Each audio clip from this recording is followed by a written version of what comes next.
दोस्तों इस वीडियो में हम डिस्कस करेंगे question number 7 of chapter NPO from TS Grewal book 2021 edition. लेकिन क्वेश्चन 7 को डिस्कस करने से पहले दोस्तों मेरे साथ आपको फंड बेस्ड अकाउंटिंग के बारे में थोड़ी सी नॉलेज गेन करनी है। देखिए, फंड बेस्ड अकाउंटिंग नाम से ही आपको पता चल रहा है ये ऐसी अकाउंटिंग है जो कि बेस्ड ऑन फंड्स होती है। इसमें क्या होता है, एनपीओज फंड्स सेट असाइड करते हैं अपने अवेलेबल कैश में से और उनको डोनेशंस रिसीव्ड होती है फॉर स्पेसिफिक पर्पसेस। मतलब कुछ स्पेसिफिक पर्पस के लिए ये अपना कुछ फंड क्रिएट करते हैं और वो स्पेसिफिक पर्पस या तो कुछ एक्सपेंसेस को मीट आउट करने के लिए होता है या फिर कुछ असेट्स को बिल्ड करने के लिए या क्रिएट करने के लिए होता है। अब फंड्स बेस्ड अकाउंटिंग में क्या होता है दोस्तों कि आप जो भी फंड क्रिएट करते हैं एनपीओ, उस फंड के अंदर जितनी भी उस फंड से रिलेटेड इनकम्स होती है उसी फंड में ऐड की जाती है और उस फंड के अंदर से जो भी एक्सपेंसेस होते हैं उस स्पेसिफिक पर्पस के लिए उस फंड में से माइनस किया जाता है। ठीक है, तो पहले हम बात कर रहे हैं फॉर मीटिंग एक्सपेंसेस। अगर एक्सपेंस के लिए कोई फंड बनाया हुआ है एनपीओ ने, जैसे कि एक्सपेंस के लिए tournament fund, sports fund, prize fund, इस तरीके से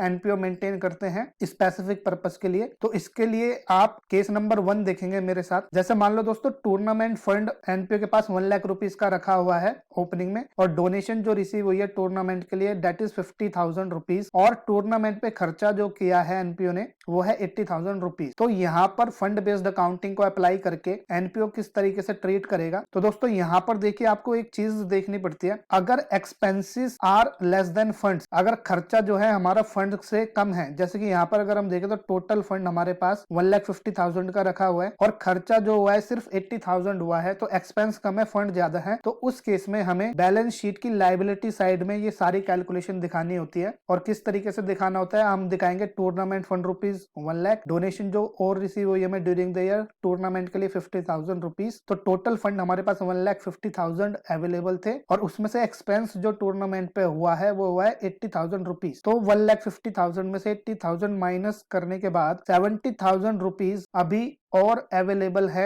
एनपीओ के पास टूर्नामेंट पे खर्च करने के लिए। तो ये 70,000 रुपीज अभी लायबिलिटी में ही शो होते रहेंगे जब तक कि ये फंड पूरा यूज नहीं हो जाता टूर्नामेंट के लिए। तो दोस्तों बैलेंस शीट में लायबिलिटी में आपको कब शो करना होगा, इस कंडीशन में जब आपके एक्सपेंसेस कम है एंड आपके फंड्स आपके पास अवेलेबल ज्यादा है। अब इसका केस नंबर 2 अगर हम देखें तो दोस्तों एक केस इसमें यह भी बन सकता है कि जिस केस में आपके एक्सपेंसेस ज्यादा होंगे और जो आपके टोटल फंड्स अवेलेबल हैं वो होते हैं कम, तो उस केस में हमें इनकम एंड एक्सपेंडिचर अकाउंट के डेबिट साइड में ये सारी कैलकुलेशन शो करनी होती है, क्योंकि इस केस में एनपीओ का खर्चा जो हो रहा है वो ज्यादा हो रहा है। तो NPO has spent the amount out of his own pocket, that is why इसे एक्सपेंडिचर में शो करते हैं। जैसे यहाँ पर केस 2 में आप देखेंगे तो टूर्नामेंट फंड 1 लाख और डोनेशन फॉर टूर्नामेंट 50,000 रिसीव हुई थी, तो टोटल फंड्स हमारे पास अवेलेबल थे 1,50,000, लेकिन मान लो टूर्नामेंट एक्सपेंसेस में हमने खर्चा कर दिया 2 लाख रुपीज। तो यहाँ पर दोस्तों expenses are greater than total funds available. तो जब expense greater than total funds होते हैं तो हमें इनकम एक्सपेंडिचर अकाउंट में डेबिट साइड में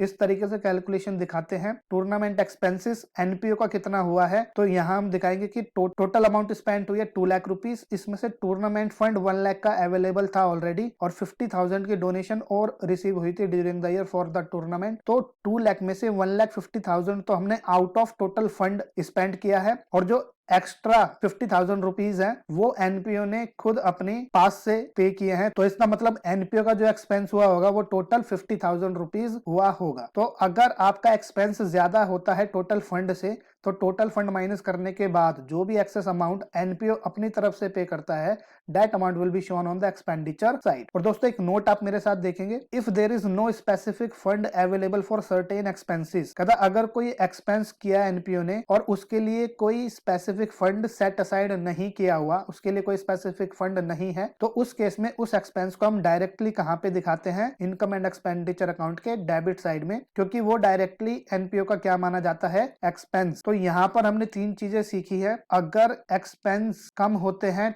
टोटल फंड से तो उसको हम कहां पे दिखाएंगे, लाइबिलिटीज साइड पे ऑफ बैलेंस शीट। दूसरी चीज हमने सीखी फंड बेस्ड अकाउंटिंग में कि अगर हमारे total expenses greater than total funds होते हैं तो इसको हम शो करते हैं डेबिट साइड में of income and expenditure account. और थर्ड चीज हमने सीखी कि अगर कोई स्पेसिफिक फंड अवेलेबल नहीं है, no specific fund maintained by NPO for any expense, तो उस केस में दोस्तों हम डायरेक्टली कहां पे शो करते हैं, डेबिट डेबिट साइड में of income and expenditure account. तो अगर ये बातें आपको पता होंगी तो आप अपने टीएस ग्रेवाल के क्वेश्चन नंबर 7 से लेकर क्वेश्चन नंबर 14 तक कर पाएंगे। ठीक है, तो आइए दोस्तों आप क्वेश्चन नंबर 7 देखते हैं। So this is question number 7 from TS Grewal book 2021 edition. लिखा है, state how will be the prizes awarded of 5000 shown while preparing the final accounts of a club for the year ending on 31 March 2021। देखिए दोस्तों, NPO ने prices award करे हैं 5000 rupees के, और आपको बताना है कि इसको फाइनल अकाउंट में कैसे शो किया जाएगा। तो देखिए दोस्तों, यहाँ पे कोई स्पेसिफिक फंड तो है नहीं प्राइज को